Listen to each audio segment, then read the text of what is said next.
1 de Pedro 3, de 13 a 17, e no capítulo 4, de 12 a 14. Diz assim: Ora, quem é que vos há de maltratar se fordes zelosos do que é bom? Mas ainda que venhais a sofrer por causa da justiça, bem-aventurados sois. Não vos amedronteis, portanto, com as suas ameaças, nem fiqueis alarmados. Antes, santificai a Cristo como Senhor, em vosso coração, estando sempre preparados para responder a todo aquele que vos pedir razão da esperança que há em vós, fazendo-o, todavia, com mansidão e temor, com boa consciência, de modo que, naquilo que falam contra vós outros, fiquem envergonhados os que difamam o vosso bom procedimento em Cristo. Porque se for da vontade de Deus, é melhor que sofrais por praticardes o que é bom do que praticando o mal. 4:12. Amados, não estranheis o fogo ardente que surge no meio de vós, destinado a provar-vos, como se alguma coisa extraordinária vos estivesse acontecendo. Pelo contrário, alegrai-vos na medida em que sois co-participantes dos sofrimentos de Cristo, para que também na revelação de sua glória vos alegreis, exultando. Se pelo nome de Cristo sois injuriados, bem-aventurados sois, porque sobre vós repousa o Espírito da glória e de Deus.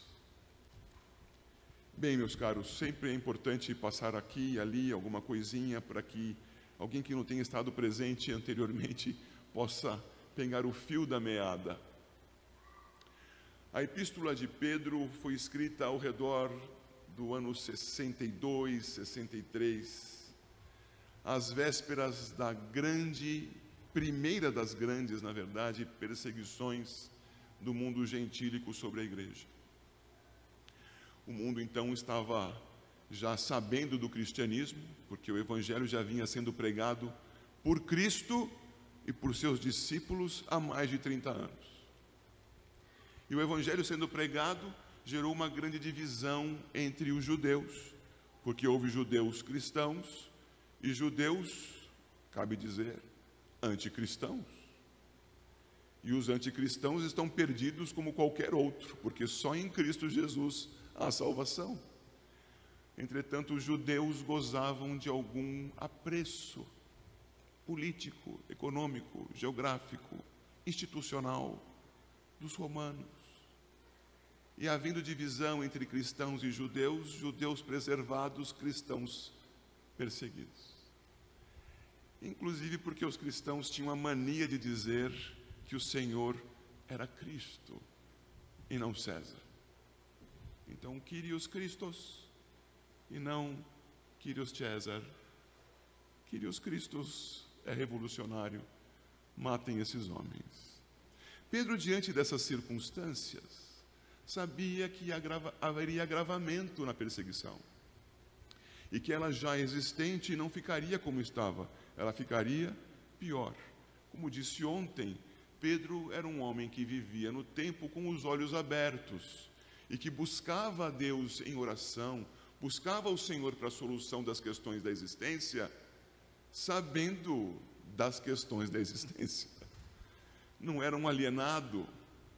Bom, a primeira lição que nós aprendemos ontem e que vamos aprender hoje também é que o cristão não deve ser alienado. Ele deve viver no mundo com os olhos abertos, consciente de onde está. Vimos então algo a respeito do capítulo 1, que está aqui resumidíssimo. Viva a esperança temos por causa do mediador que é Jesus Cristo, naquele que sempre cumpre a sua palavra. Por isso a esperança é viva, não é aquela esperança que alguém te faz esmorecer, porque você ouve a promessa e já sabe, é só para ganhar o meu voto. E outras coisas que tais que vocês são capazes de aplicar. Vive esperança, a esperança daquele que cumpre a sua palavra. Vive esperança em Deus. Vive esperança, e vimos hoje de manhã, santo temor. O santo temor se dá porque, apesar de estarmos salvos, apesar não é uma boa palavra para isso, né? Felizmente, estando salvos, não tendo o risco de perder a salvação, porque aquele que nos salvou é fiel, ainda assim, sem temer o inferno, porque ele nunca, jamais nos alcançará, vivemos temendo a Deus, para a honra e glória do seu nome, e queremos obedecê-lo não porque temamos algo, alguma punição, mas porque tememos ofendê-lo, queremos honrá-lo. Ele é digno disso, e nós agora redimidos, sabemos que ele é digno disso. Então, viva esperança e santo temor são expressões que tentam resumir algo do que vimos nas duas últimas oportunidades de culto que tivemos com a pregação da palavra aqui. Mas se você tiver com a sua Bíblia aberta aí, por favor, olhe ali como continua o texto nos capítulos 1, 2 e inclusive ademais. Veja que o capítulo 1 vai continuar falando de comportamento santo no amor, nos relacionamentos. Depois, no capítulo 2, vai predominar até o versículo 10 o ensino a respeito de quem somos nós os redimidos. Nós somos aqueles que constituem hoje o edifício fundado em Cristo, a pedra angular, e nós, pedras vivas, que constituímos o edifício do culto, o santuário do Senhor. E como o santuário do Senhor, ensina no capítulo 2 o apóstolo Pedro, nós somos, assim como os antigos, antes de Cristo, separados do mundo corrupto, para sermos sacerdócio santo. E diz o verso 9, sois raça eleita, como eram os hebreus retirados do Egito, nós, a igreja, somos raça eleita, porque somos o mesmo povo. Nós somos sacerdócio real, nós falamos do povo para Deus, oração. Nós somos nação santa, nós não somos misturados com os demais nos nossos conceitos, na nossa lei, nas nossas práticas, na nossa moralidade. Somos separados, somos uma outra nação exilada no meio desta nação brasileira, latino-americana, mundial. Os cristãos são separados por Cristo, nação santa, e somos também povo de propriedade exclusiva de Deus. Não pertencemos a quem quer que seja mais. Não que algo pertença a alguém senão a Deus, mas nós sabemos que não existe outro a quem pertençamos. Os outros não sabem. E isso tudo é feito por nós a fim de que nós proclamemos as virtudes daquele que nos chamou das trevas para a sua maravilhosa luz. Guardem esse trechinho final. Tudo isso foi feito por nós a fim de que nós proclamemos as virtudes daquele que nos chamou das trevas para a sua maravilhosa luz. Isto encadeia a epístola de Pedro, um aspecto que veremos logo mais no capítulo 3. Então estamos num período de sofrimento? Sim, alguns mais, outros menos. Estamos num período que pode preceder outro de maior sofrimento? Eu tenho certeza disso. Pedro também tinha, por isso a sua carta. E Pedro vai orientando as pessoas, então, às quais a carta é destinada, e você começa a perceber, a partir do versículo 11 do capítulo 2, orientações para a vida. E você pode ficar somente nos títulos mesmo: a vida exemplar cristã, deveres para com os não crentes, para com as autoridades. Depois, a vida exemplar cristã, deveres dos que prestam serviços a outrem. E assim vamos. Ele vai tratando de como viver num ambiente de perseguição. Como desenvolver um casamento num ambiente de perseguição. O capítulo 3 começa assim. Um casal que se uniu, homem e mulher incrédulos, seguiam seu caminho. Um dos cônjuges, no exemplo do capítulo 3, a mulher creu. E agora? Como viver um casamento que se tornou misto? Ele ensina. Não é meu propósito aqui trabalhar esse texto, mas você pode lê-lo e aprender o que o homem deve fazer, o que a mulher deve fazer. Está aí. E ele continua ensinando, capítulo 3, o amor fraternal, o amor no meio da igreja. E veja que o que sucede o ensino do amor fraternal é o texto que nós queremos trabalhar essa noite. Então ele está ensinando a igreja a viver de maneira santa, em santo temor, com a viva esperança num ambiente de perseguição e que ficaria pior para frente. Ora, 2:9 diz que nós somos separados para testemunharmos do Senhor. Capítulo 3, versos 13 a 17, nos mostra as circunstâncias desse testemunho. Então eu chamo você para me acompanhar aqui. Primeiro, a verificar que o sofrimento é pela justiça. Sofrimento pela justiça. Eu leio o versículo 13 e vou com os irmãos trabalhar um pouquinho o início do 14, que diz: ora, quem é que vos há de maltratar, se fordes zelosos do que é bom? Mas ainda que venhais a sofrer por causa da justiça. Irmãos, quando ele faz essa pergunta do versículo 13, é claro que ele está dizendo algo a respeito da melhor hipótese. Eu e você, vivendo na justiça, numa situação em que o mundo também é justo, quem é que nos há de maltratar se vivermos na justiça? Ora, ninguém. Seremos aplaudidos. Vamos juntar em multidões, todos vivendo pela justiça. Mas ele sabe que não é assim. Então ele diz: quem é que vos há de maltratar se viverdes pela justiça? Se forem zelosos do que é bom. E ele pergunta isso e já emenda. Ele emenda dizendo: ainda que venhais a sofrer por causa da justiça. Porque essa é a situação comum. Eu e você, em casa, família cristã, alguém diz que vai orar, o outro para e acompanha.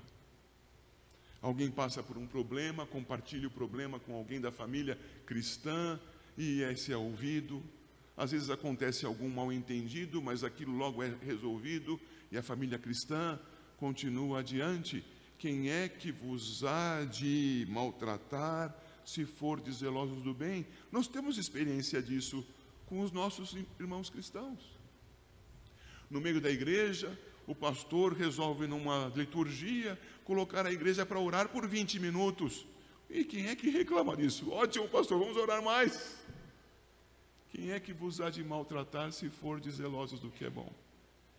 Mas as circunstâncias que nós vivemos não é sempre nesta condição. E Pedro, ciente, avança. Se, ainda que venhais a sofrer por causa da justiça. E esta é a condição comum. Sofrer por causa da justiça. O verso 17 diz: porque se for da vontade de Deus, é melhor que sofrais por praticardes o que é bom, do que praticando o mal. Você percebe que esses dois versos emolduram um argumento? O início do 14 e o 17 estão ao redor de um argumento. Se vocês sofrerem por causa da justiça, é melhor que vocês sofram por causa da justiça. Entre os cristãos, precisamos dizer, há aqueles que sofrem por outros motivos. E eu não estou me referindo aqui a problemas de saúde, a acidentes. Estou me referindo àqueles cristãos, e infelizmente eu já me encontrei nesse meio muitas vezes, graças a Deus que me trouxe até aqui, cristãos que arrumam encrenca com os outros. Cristãos que ficam levantando casquinhas de feridas. Cristãos que acabam por fazer inimizade. E não o fazem por causa da justiça. Fazem por causa do seu pecado mesmo. Se for por causa do pecado, olha, não é bom não, hein? É melhor que sofrais por praticardes o que é bom, do que praticando o mal. Talvez você já tenha sofrido por praticar o mal. Talvez você tenha passado já noites em claro por praticar o mal. por pensar, nossa, como eu pude fazer aquilo? Como pude dizer? Como pude usar assim os meus olhos? Como pude aplicar assim as minhas mãos? Ou com violência? Ou com administração de algo impróprio? Como pude praticar o que é mal? E sofro! E alguém ainda fica sabendo? Sofro mais ainda, porque cabe disciplina, e a igreja ainda deve disciplinar. E este aqui, a pregação, é o primeiro instrumento de disciplina, falando para a igreja o que ela deve fazer ou não fazer em nome de Cristo. É melhor que sejamos disciplinados, que soframos pelo que é bom e não pelo que é mal. Em meio a esta moldura, o sofrimento pela justiça, está o argumento que Pedro usa. E esse argumento é que vai nos conduzir a encontrar uma coisa que se opõe ao nosso medo. Quando você está em meio à sua turma na faculdade, à sua turma de trabalho, na ginástica, aos seus amigos músicos, àqueles que vão e vêm com você fazendo algo, aos seus clientes, e você está com medo de testemunhar de Cristo. Nos nossos dias, alguns têm tido medo de dizer certas coisas. Vocês perceberam isso já, não? Pois nós cristãos sentimos medo de dizer certas coisas desde que cremos em Cristo. Desde que nós cremos em Cristo, nós enfrentamos algum tipo de censura das pessoas, não é verdade? Nós vamos falar do Senhor Jesus no ambiente público. Você já tremeu os joelhos por causa disso, não? Você já foi resistido por causa do fundamento das suas ações? Você sentiu medo? O que podem fazer comigo? Me tirar o emprego? Me reprimir de alguma forma? Em alguns lugares e circunstâncias, podem me matar por conta disso? Medo. Qual seria o oposto do medo, meus irmãos? A primeira palavra que deve ter vindo ao coração de vocês é coragem. Pedro faz um outro oposto. Para Pedro, o oposto do medo é 14b. Bem-aventurados sois, não vos amedronteis, portanto, com as suas ameaças, nem fiqueis alarmados. O oposto do medo é antes, olha aqui, santificai a Cristo como Senhor em vosso coração. Nós temos medo das pessoas, temos medo do que vão dizer, do que vão fazer, do que vamos sofrer, temos medo. Mas troque o medo pela ousadia que Cristo lhe dá, quando você confia no Senhor, quando você santifica o Senhor nosso Deus em seu coração, quando Ele de fato é o primeiro, o real Senhor da tua vida. Em Atos capítulo 4, texto que já estudamos aqui, os apóstolos haviam sido tomados pelo Sinédrio para receber ordens de que não mais pregassem em nome de Jesus. E ordem veemente, ordem com ameaças. E eles disseram, antes importa obedecer a Deus do que aos homens. E ainda assim foram liberados. E ao saírem de onde estavam, foram se encontrar com os irmãos. E encontrando-se ali, oram todos, o texto diz a uma só voz. Creio que, como fizemos aqui, um irmão orou, todos concordaram e disseram, amém, cremos nisso, Senhor. E no final daquela oração de exaltação ao Senhor nosso Deus, de confissão de que Ele determinou todas as coisas e elas se cumpriam, eles oravam pedindo, Senhor, dá-nos ousadia para testemunhar do Teu nome. Essa oração, irmãos, é do que Pedro está falando aqui. Santificar a Cristo em nosso coração. Ele no centro. Ele o fundamento. Ele a verdade real. Eu confiando nele. Eu esperando nele. ainda que eu venha a sofrer pela justiça, não me amedrontarei. O oposto do medo é a confiança em Cristo Jesus. Mas como isso se processa? Versículo 15 ainda. Santificai a Cristo como Senhor em vosso coração, estando sempre preparados para responder a todo aquele que vos pedir razão da esperança que há em vós. Ah, meus irmãos, santificar a Cristo no nosso coração não é dizer crer em Jesus é bom, é maneiro, alivia. Isto só é útil se introduzir a contar sobre a razão, o fundamento da nossa fé. Dizer apenas crer em Jesus é bom porque nós encontramos uma atividade cultural aos domingos à noite. Crer em Jesus é bom porque nós arrumamos uma sociedade de irmãos com quem conversar, amigos da melhor qualidade. Ok, crer em Jesus é bom por isso, mas cadê o Evangelho? Santificar a Cristo em nosso coração, o oposto do medo, é estar sempre preparado para dar àqueles que nos questionem a razão da nossa fé. Então eu vou lhes apresentar alguns exemplos aqui, e quero que você me ajude raciocinando em como esses exemplos podem chegar até o Evangelho. Os cristãos apoiam ou rejeitam a prática homossexual? Rejeitam, não? Embora haja pessoas que se apresentam como cristãs e homossexuais e dizem que isto é autorizado pelas Escrituras, quem de fato estuda as Escrituras sabe que isso não é verdade. Pois bem, apresente a razão da sua fé. Por quê? Por que rejeitamos a prática homossexual?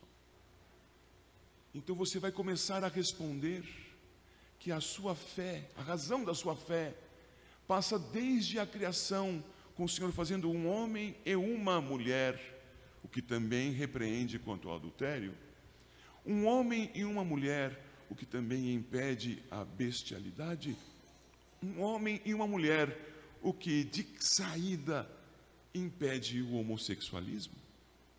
E a partir da fé que você declara na raiz, na criação, você prossegue expondo da sua fé no Redentor.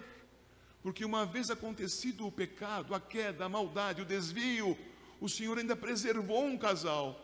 E só esse casal ainda mais depravado, digo, a espécie humana mais depravada, é que começou a manifestar o terrível costume da homossexualidade, a terrível prática homossexual. E que o Senhor repreendeu, e o Senhor fez com que fosse banida da face da terra, com chuva de fogo e enxofre sobre as cidades que a praticavam. E o Senhor o fez, e você vai se aproximando do Evangelho, mostrando que um homem e uma mulher tipificavam o Redentor com a sua igreja. E o nosso Redentor, Jesus Cristo, diz Paulo a Timóteo, homem, redimiu a sua noiva, a quem fez a sua esposa, a igreja. Logo, tudo aquilo que ofende essa relação do masculino singular com o feminino singular ofende a Deus, peca e não deve ser praticado pelo homem. Rejeitamos o homossexualismo. Dê a razão da sua fé. Eu poderia citar outros exemplos. Você dá a razão da sua fé quando fala do direito de propriedade?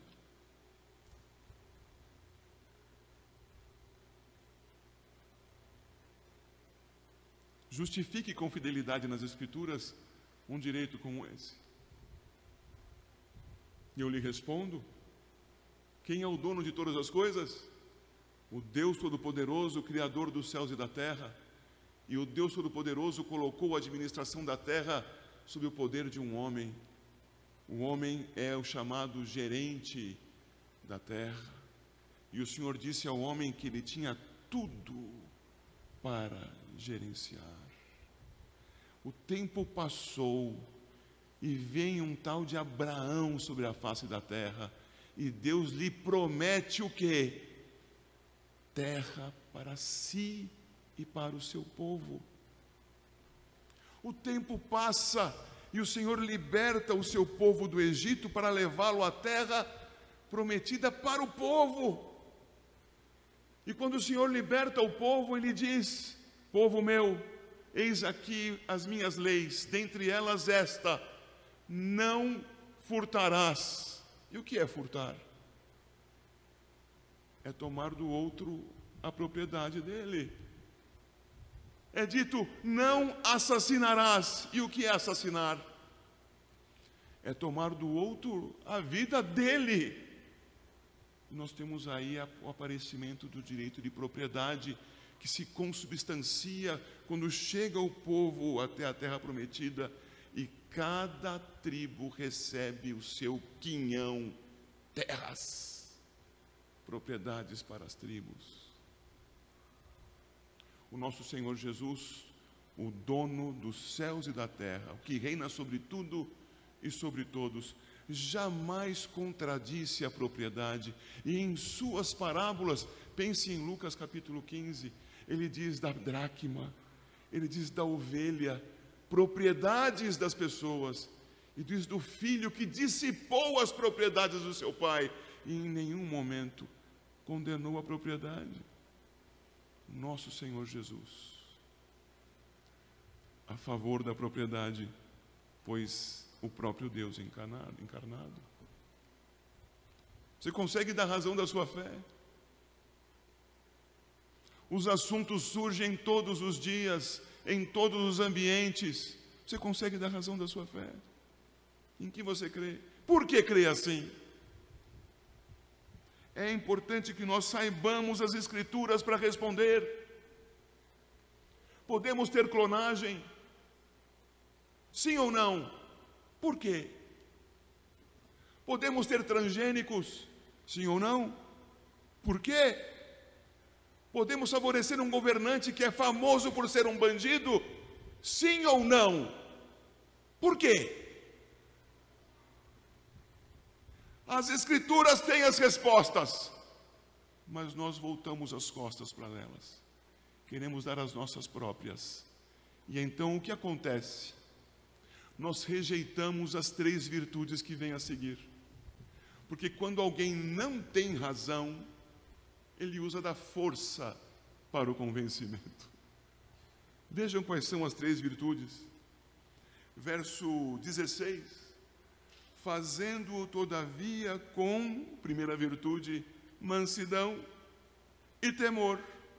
E a terceira virtude, com boa consciência. Vá discutir com alguém que não tem razão. Se você não apanhar das mãos, apanhará da língua. Xingamentos, voz exaltada, expressões duras, ameaças. O que são todas essas coisas? São as expressões de quem não tem fundamento para a sua razão, para aquilo que crê. Como eu não sei em que creio, apenas me apoio num dogma, numa prática comum, quando alguém me aperta, eu espano. Mas nós sabemos em quem cremos.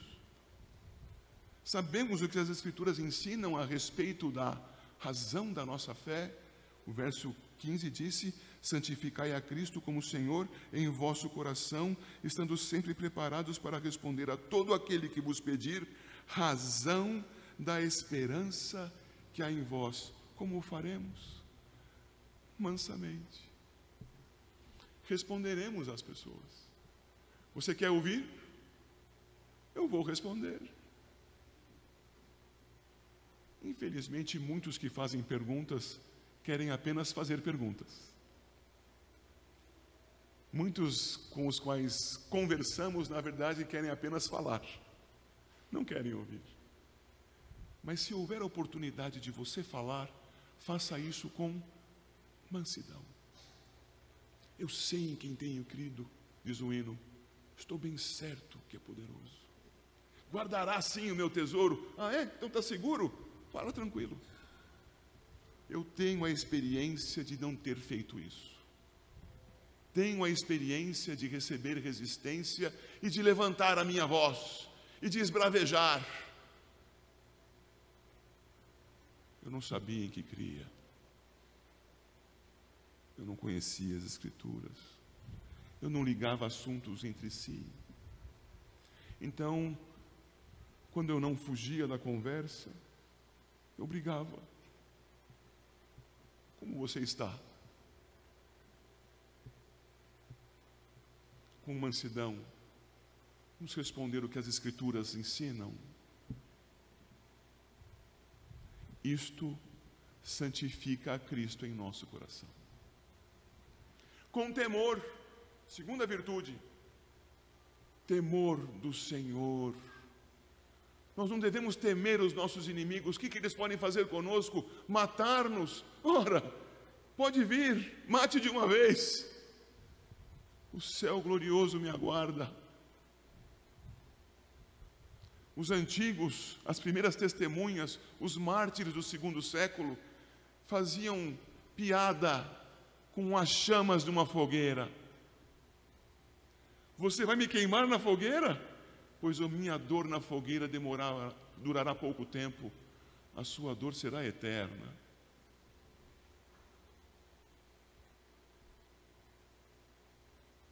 Cristo Jesus, minha força, meu sustento, a Ele temo, para obedecê-lo, para honrá-lo, santifico a Cristo em meu coração, porque nessa santificação a Ele, temendo o meu Senhor, é que eu vou cuidar das palavras que vou usar, vou administrar corretamente a verdade que vou anunciar. Afinal de contas, eu fui redimido a fim de proclamar as virtudes daquele que me chamou das trevas para a sua maravilhosa luz. Mas percebam, há ainda uma terceira virtude, e a virtude é com boa consciência. Eu era moço, queria pregar o Evangelho, juntei o grupo de moços da nossa mocidade, na igreja na qual era membro, e fizemos um plano. Vamos evangelizar no Parque Ibirapuera.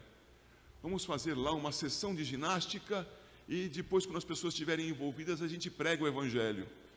Infelizmente, na verdade, felizmente, o pastor estava na sala e disse: quer dizer que vocês vão contar uma mentira para pregar o Evangelho? Entendi bem? Não se prega mentiras para contar o Evangelho. A boa consciência implica em fazer o que as Escrituras dizem para fazer. A boa consciência é caminhar conforme a palavra, para anunciar a palavra. Eu já vi, não poucas vezes, aqueles questionários fazendo de conta que fazem uma pesquisa e o resultado daquilo era pregação do Evangelho. Espera aí, o que você fez com os dados da pesquisa? Não foi só um motivo para poder conversar com a pessoa. Mentiu para pregar o Evangelho? Cadê a boa consciência? Boa consciência implica em caminhar segundo a Escritura para anunciar a Escritura. Em buscar fazer da vida algo que mostre Cristo Jesus. Porque mostrar Cristo Jesus é andar como Ele andou. E fazê-lo então implica em falar também como Ele falou. Logo, boa consciência. Estou em paz com Deus, faço aquilo que Deus disse para fazer. Mas haverá circunstâncias em que faremos o mal, achando que fazemos o bem. Já aconteceu com você? O que fazer então, querido irmão? Porque é muito comum que o Espírito Santo comece a dizer para nós: ei, assim não. Arrependamo-nos, confessemos o nosso pecado, ainda que nós não percebamos o que fizemos. Como diz o salmista: perdoa-me, Senhor, das faltas que me são ocultas. Mas vamos caminhar diante de Deus, testemunhando dele, com o que mesmo, irmãos? Mansidão, temor do Senhor. e boa consciência.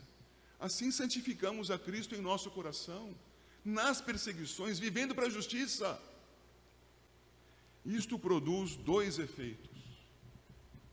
E isto produz de fato esses efeitos, meus irmãos. O efeito do envergonhar os maus. Os maus podem continuar esbravejando e tentando te humilhar, mas o seu coração estará envergonhado da situação que desenvolveu com você. Ele continuará fazendo alguma coisa má para esconder a vergonha que carrega consigo mesmo. Você já deve ter visto alguém envergonhado fazendo mais coisas erradas ainda para esconder o que havia feito. Até os cachorrinhos fazem isso. Alguém tem cachorrinho aqui? Lembra de quando ele fez a sujeirinha fora do lugar e você brigou com ele?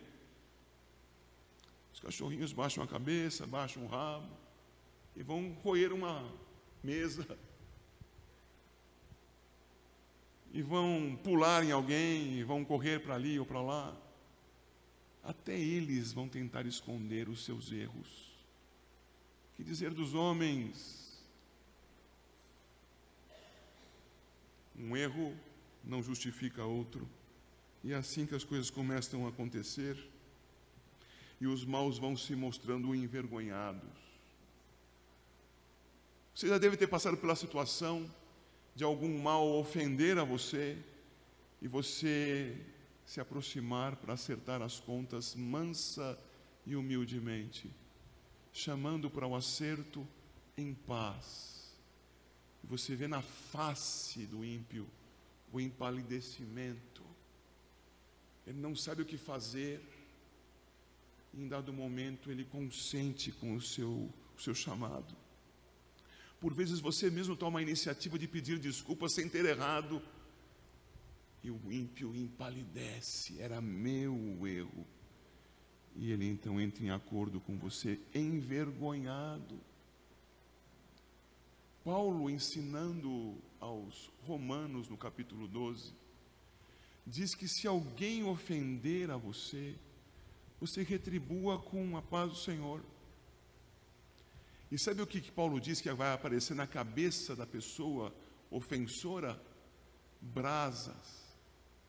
A cabeça dela vai ficar queimando com a tua justiça, porque o Senhor vai expor a vergonha dela nos seus erros.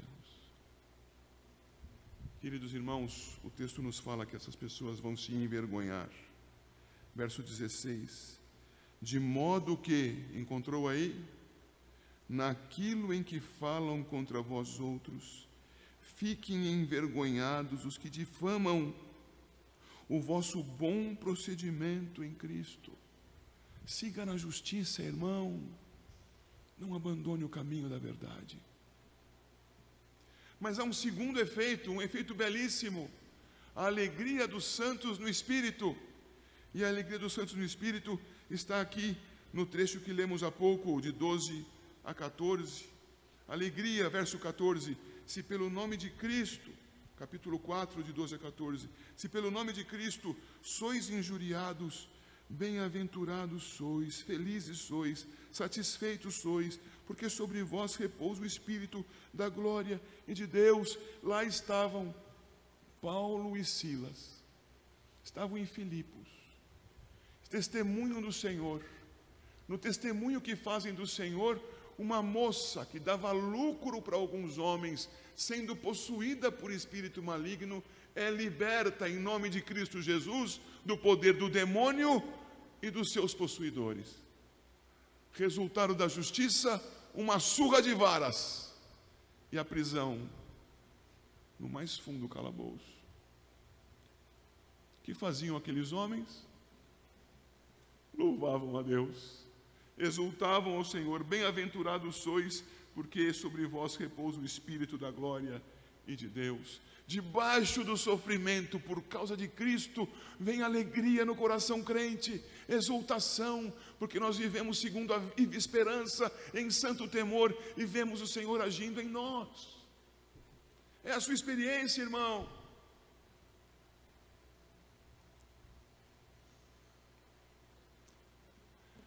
Alegria dos santos no Espírito. E finalmente, irmãos, O versículo 13 nos mostra algo que é como que um fechamento mesmo, um resumo de tudo isso que estamos estudando aqui. O 13 diz: ao contrário,